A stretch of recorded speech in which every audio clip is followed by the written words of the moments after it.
Welcome back to the podcast, everybody. I have no idea if that's even allowed for me to do this. It's a little Biggie Smalls, but with my shirt that I'm wearing, if you're listening to this and watching it as well, it seemed kind of fitting to have this play. Oh man. Ooh, I wish we could just keep this going on in the background like this the whole time, but I don't think that's possible. I really wish we could. Just having like a nice little Biggie Smalls beat in the back. Anyways, I think that could be cool. Don't think it's possible. And luckily enough, we're not big enough to where I can get in trouble. I think. I totally could be wrong on that. Might be stupid. I might get a letter in the mail tomorrow saying, hey,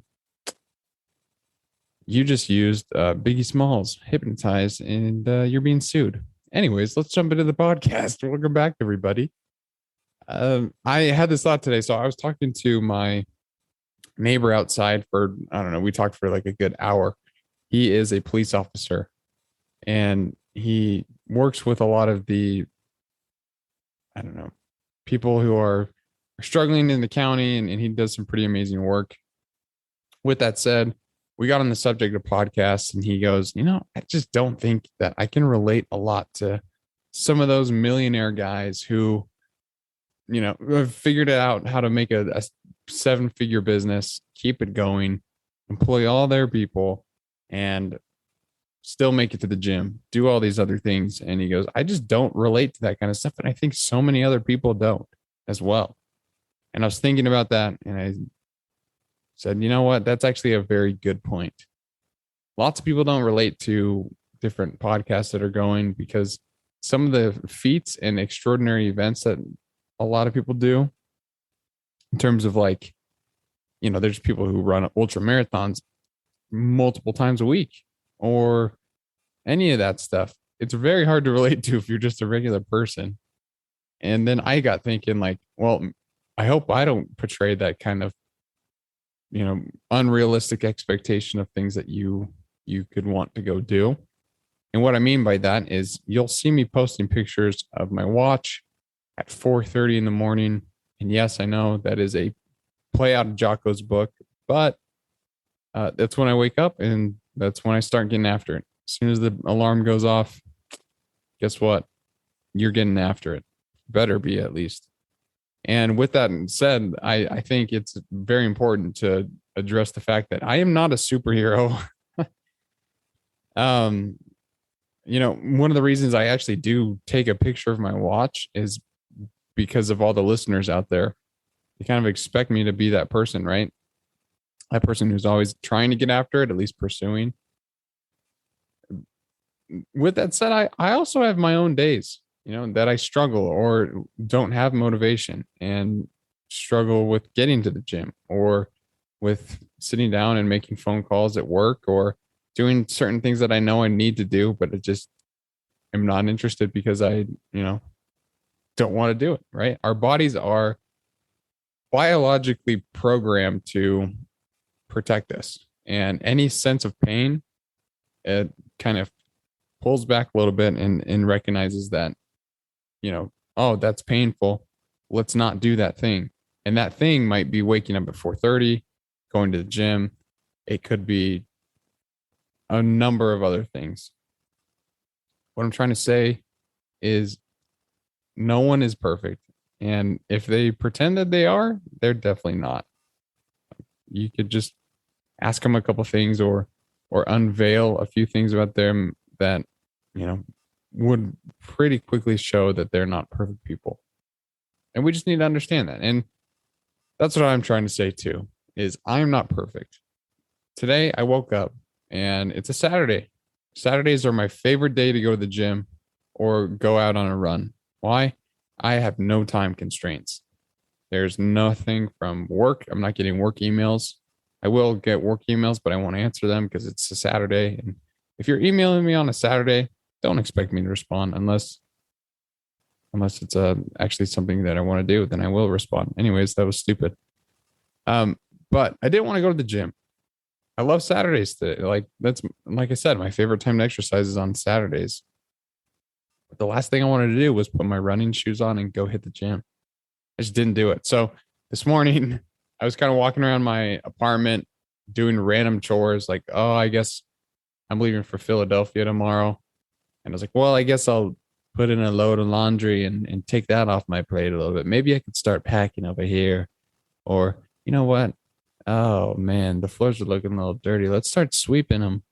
So I was like distracting myself. Really, what I was just doing is just coming up with different excuses that were keeping me from going to do what I needed to do.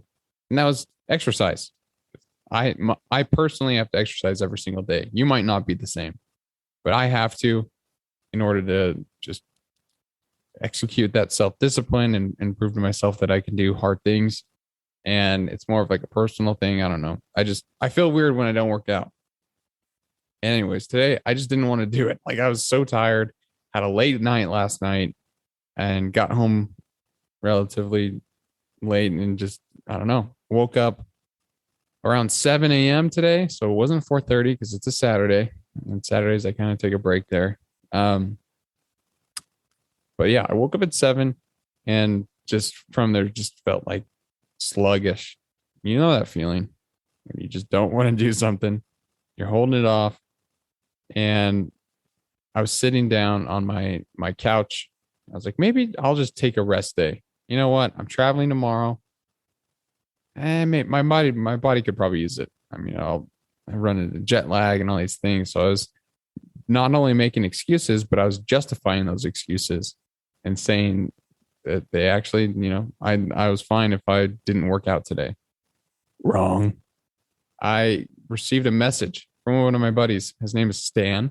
He's actually on the podcast, episode 8. If you haven't seen that one or listened to it yet, go check that one out. He tells a very good story. Anyways, I got a message from Stan today. I was like, hey, have you hit the gym yet? Because I'll see him at the same gym. Usually on Saturdays, we'll run into each other and just chat for a bit and, catch up. And he sent that message and I was thinking, you know what? I better get going. I better go. If Stan's expecting me to be there, then I better show up. But the battle didn't stop there. So anyways, I get to the gym today and you know what? I was like, hey, I'm going to be running a lot in Philadelphia because I'll be at a hotel. They're not going to have the equipment that I need. So I'm going to taper off a bit and just do the elliptical, get a full body cardio workout in for a while. Saturdays are typically my cardio days. You don't need to know all that stuff. It's kind of boring. And with that said, I was like, all right, I'll just give it my all on this elliptical for an hour and we'll call it good. So I'm just going at it on this thing. And I probably look like death. I had this like little flimsy hoodie over my head and I'm on this thing looking like Batman seeking vengeance on his parents who just got shot in an alleyway. I look very unapproachable and angry. I promise I'm not. If you ever see me at the gym and I got that look on my face, it's just because I'm in the zone. If you come up and talk to me, I'd probably be like, hey, how's it going? I hope you're doing good. How's the family? Tell me about the dog. We'll have a conversation. It'll be nice. Anyways, I looked so dead, sweaty, gross, and I was not having it. Still giving it all I had though. And about 45 minutes in, I'm like thinking, I really wish I could have done that rest day. My body is not feeling it right now. So what do? I text my brother and I said, I'm dying. You got to motivate me. Give me some help. And let me pull up his text because it was pretty good. And it was relevant and right to the point. So I sent him that, said, dying, motivate me. That was my text to him. And he goes, get your ass going. Don't let your weakness take over. Better every day. And that's what I thought. And that's what made me push hard and finish out the workout, is because of that fact of better every day. You're not going to be perfect every single day, but you can be a little bit better than you were yesterday, some aspect of life. And after he sent that, I just pushed it as hard as I could for the last 15 minutes of the workout and crushed it and felt good, felt accomplished. and got done. Stan shows up and we walked on the treadmill and talked to him for a bit. And yeah, that was the story of me not wanting to do it, but I still did it. And that's what's important is if there's a habit that you're wanting to accomplish or start following. We'll take the gym for an example because we're still talking about that. And if you want to start going to the gym, but you just don't, first of all, don't set your expectations way too high. I'll be like, okay, I'm going to go to the gym 5 days a week. If you've never gone and you haven't gone for the past like 2 months, and then you set that goal for yourself, you're going to go for 5 days. And then the next week, you'll go for maybe 2. Get really disappointed when you don't get there on the third day at the same time you did before. And from there, you're like, well, I can't do it. I'm done. Right? We've all had that feeling. Like you start something, you get pretty excited because you're motivated. We all know that you can't rely on motivation, though. You have to be disciplined. That's what you can rely on is your own self-discipline. Can't rely on motivation because you're not going to be motivated every day. But you can still take action and go do things. Like today for the elliptical, take that example. I had no desire at all to do it, but I still could. And I jumped on there, jumped on the elliptical, gave it my all and felt good about it. Wasn't the best workout in the world, but at least I did something. At least I didn't fall into that weakness like Drew was mentioning to me. Pushed, persisted, just gave it my all and remain consistent to my routine of going to the gym every single day if I can. I obviously know also I will not be able to go to the gym every single day. I'm not saying that you do have to do that. Just a couple things. And that's really what I want to just mention is you have to be patient with yourself. And we've talked about this too before. You know, you're not going to be having the motivation that you would every single day to go do the things that you want to do. There's sometimes when I sit down and I'm like, okay, I need to record a podcast. Here's the things I want to talk about. But it's just so hard for me to do it sometimes. And it's not that I don't want to do it. It's just, I'm tired, right? Or I'm hungry or, you know, certain things come up. I've had a long day at work. The last thing I want to do is come back to my apartment and just talk, right? But it's important and it's putting in the reps and it's showing up. You know, you don't have to give it 100% every single day. You don't have to go full force, but at least show up. That's one of my favorite pieces of advice that I've heard is, you know, if your goal is to be more consistent at the gym, the best thing for you to do is just go there and show up. If you don't know what to do, that's fine. You just have to get into the habit of being there at the same time and finding something to do. And then once you start getting that consistent pattern of, okay, wake up, go to the gym, or come home from work, go to the gym, and you just keep doing it at the same time, you find a time that works for you and you just remain consistent of showing up. That's it. I'm not telling you to work out. I'm just telling you to show up at the gym. And once you start doing that and you feel good, then plan a workout. Look at different programs online. Figure out what's out there, what you can do. And that's how you're going to go to the gym. That's how you're going to form these habits. You start small. Many times, at least in my own experience, I'll set my goals for new habits or something that I want to do way too high. Like I mentioned with the 5 days a week gym example, like, you know, we set ourselves up for failure. Like if I wanted to read a book and, you know, it takes some discipline to read a book. It's not the most fun thing when there's things like TikTok and Instagram and Netflix and all these things that crave our attention, right? So when sitting down and reading a book, sometimes it's a little bit hard. You have to have discipline to do it. And let's say I wanted to start a new book. There's a new one that comes out. It's a New York bestseller. Gets lots of good reviews, and it's got some facts in there that are going to help me succeed as a professional. So I hear about this book and I want to read it. And I set a goal in my head. Okay. I'm going to read 15 pages of this book every single day. And I'll do it for a good 3 days, but because it's so much and because the number is way high, I'll fall into my old habits until I show up consistently and just keep on putting in the reps.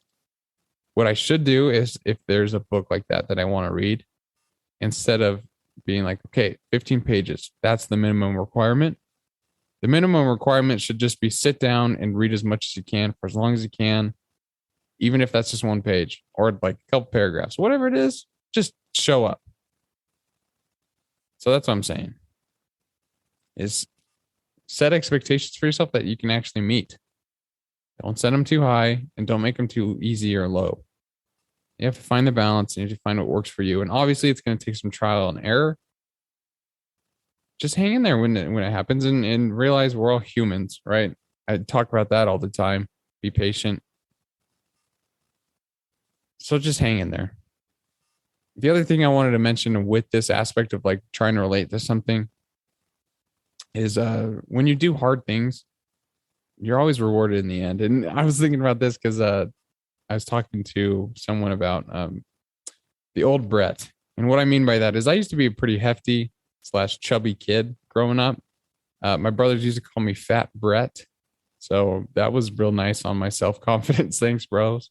Anyways, Fat Brett was asked to go on a hike in the high Sierras when I think I was around 12 or 11. And it was hard because it was like my very first backpacking trip. I was going there, and I don't know if you've ever been to the Sierras, but for your first trip, it's kind of a rough one. I mean, those hikes are not easy. It's right in the mountains of California. There's some hefty mountains. It's right next to Mount Whitney. I'm getting that correct. And so it's on a mountain range where the mountains don't mess around. That's what I'm saying here. So I'm this little 11-year-old kid with a Mountain Dew hat on. I got knee socks pulled up all the way to my knees and bright blue shorts on and like this nasty little striped shirt that looked like fruit stripes, that gum, if you know what that is. That's pretty much what my shirt looked like. And so I have no hiking experience. I don't know what this is like. I'm a chubby little kid. And it's like we set out on this hike, and for the first mile or so, it was pretty flat. I was having a good time. And I was, oh, this is easy. I can do this stuff.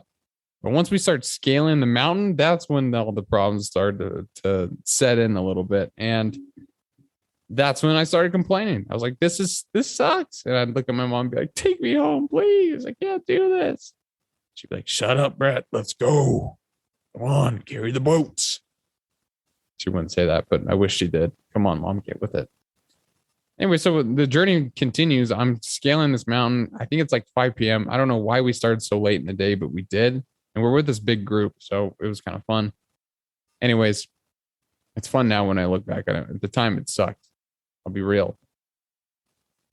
And the sun starts setting down, and because of that, it gets a little cold. We're trying to find a place that we can go camp. We're looking around. There's really nothing. So we're on like a cliff edge almost, and we're hiking up the mountain. And so there's no room to camp. You can't just stop and, I don't know, pitch your tent on the middle of a rock. It's like about to fall in the mountain. But that's exactly what we did. We didn't pitch tents. But it got to the point to where like we couldn't see. Everyone had their headlamps on, and it was kind of sketchy in that sense. Just because, like, what's out there? You look out there, you're like, man, I feel like I'm being stalked by some grizzlies or some mountain lions or a creepy guy. I don't know. You start thinking about random things, right? And so anyways, going back to the story, I'm sorry. I keep going on tangents here. We're hiking in the mountains. It's dark. Everyone's got their headlamps on, and we're looking for a place to stay and sleep. And we can't see it, but we can hear this crazy river. Just sounds like Niagara Falls times 5. At least at the time it did. And I have no reference to Niagara Falls because, disclaimer, I've never actually been there. So we hear this river. We're all tired. It's dark. And we're like, let's just sleep on the trail. Who cares? And when we wake up in the morning, we're legitimately on a cliff. And the river is right next to us. And it was probably one of the dumbest things that I think we could have done, but it was a good time. Anyway, so we continue the hike and go up the mountain. And I think about 7 miles later, we finally make it to the destination where we're going to camp and set up for a while. And after we found it and found the camp, my entire attitude changed. Instead of being like, this is so hard, I can't do it, I was like, look how beautiful these mountains are. Look at that lake. Look how crystal clear the water is. How crazy are these trees? It's amazing. I think the other thing I complained about on that trip was the mosquitoes. Because if you've ever been in the high Sierras, you understand in the summertime, the mosquitoes are a little hectic, to say the least. And after we, finished the hike and we were all camped up, and I was starting to really enjoy where we were at. Reflecting on it now, I understand like that hard work that went into scaling that trail, to sleeping on the edge of a cliff, to doing all these things that you would consider a little out there. They were that experience, and then seeing the end result was so rewarding. But what I'm trying to say is lots of times we avoid pain. Our personalities and our biological DNA is programmed to do that. And it's smart. I mean, if your hand is on the stove, pull it away because you're feeling some pain. Your body's telling you something's wrong. Obviously, take your hand off the burner if that's like the case, but hang in there if the pain is bearable. Because the result that's going to come out on the outside is 10 times what the pain's worth. I went to the gym today. It was hard. It was painful to do it. I had no motivation. Didn't feel that great when I was doing it, right? It's hard on your body to exercise and put in that effort. But once I was done and I sat back and I like thought, oh man, that's what I just did. I just did something. I told my mind that you're not in charge here. My body's moving. And I felt good. It's pretty good. I mean, the end result's always the best, right? If you're working for something, you're striving hard to make it happen, the end is always the best. You don't see people celebrating when they're at practice, right? They're celebrating when they're winning championships. But in order to win championships, you have to discipline yourself and actually go to practice. And you can apply that to whatever you're trying to do in your life, whether that's start a business. You actually have to start.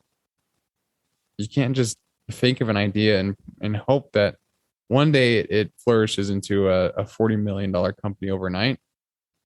That would be nice. I mean, I would really like that. I got some good business ideas. Like a haunted cruise is one that I think could do really well. And so like if all of a sudden one night it just happened, that would be cool.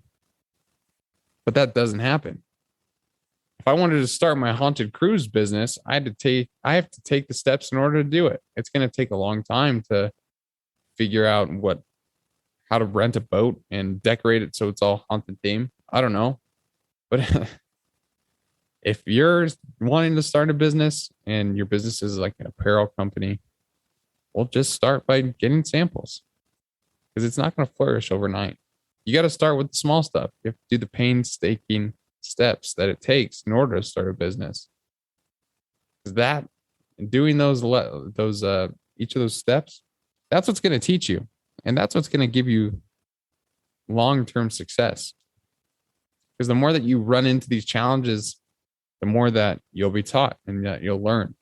So when these challenges come up again, you'll have that in your back pocket and be like, I remember that one day when I really didn't want to go to the gym. It's the last thing I wanted to do. Stan texts me. My brother texts me. It gave me some motivation. But once I was done with the workout, I felt so much better. And you'll have days like that. And when you do, just remember what it's like to persist. Nick Bear, who is an ultra marathon runner, he's also founder of BPN supplements, if you know what that is. He always talks about, the process and the journey. And that's really what it's all about. Is you have to realize that we are all on our own personal journeys, whether that's pursuing a certain passion or your career, or you're looking for personal growth, trying to figure out that kind of stuff. It's about the journey, because that's where you learn the most. It's not in the end. The end allows you to look back and realize some of the lessons that you were taught during your journey, right? It's a reflection period almost. If we take that sports team that I was talking about and coming up with an example of, who practices every single day, and they go and they win a championship. When they win that championship, they can say, here's the steps that I took in order to do so. It took a long time, practice for 4 hours every single day, never let up on my discipline. I made an effort to go above and beyond with my teammates. I was there to support them. I'd wake up early. I have to eat a certain way. And all of that led to this championship that I'll now remember forever. And that's what I'm trying to say today is, we're not all perfect specimens. There's people on social media that pretend that they are, say they're, a superhuman who can work a full-time job, run a marathon on their lunch break, go home, have the cleanest diet, live a perfect life, have, all the money in the world. They've figured it out. I'll tell you what, they might have figured it out, but I don't think that they're living a life worth living. You gotta have passion. You gotta be excited about stuff, and you gotta relish in the pain, right? I saw this poster when I was driving. It was like I think they were advertising for some kind of run that was going on, and it was like, embrace the pain. And you know what? I agree with that a little bit. Because I was also listening to a podcast on Brian Shaw's podcast, and he was interviewing someone who had a previous history with narcotics and some of those pain killing drugs. What he was saying is, you know what? I'd never want to do those kind of drugs again, because it gets rid of the pain, and I love pain. And when I was listening to this, it's like, who the hell loves pain? That makes no sense. But his point was, I love pain because it reminds me that I'm a human, and that I breathe, and that I have to struggle in order to stay alive, because there's so many people out there that have it worse than I do. But the fact that I'm experiencing a little bit of pain, it reminds me I'm a human being, and that there's worse people that got it than me. And that's the perspective on that I actually I can get behind. And that's what you need to realize is, yes, there will be pain. Like today, keep going back to this example of the elliptical. It was not painful in the sense of like, oh, I feel really hard, like my body hurts. Mentally, it was just hard to do it. Like I was just had no motivation to go, and I had to deal with that pain. But now, after dealing with it and understanding that I didn't want to, and addressing that and being honest with myself,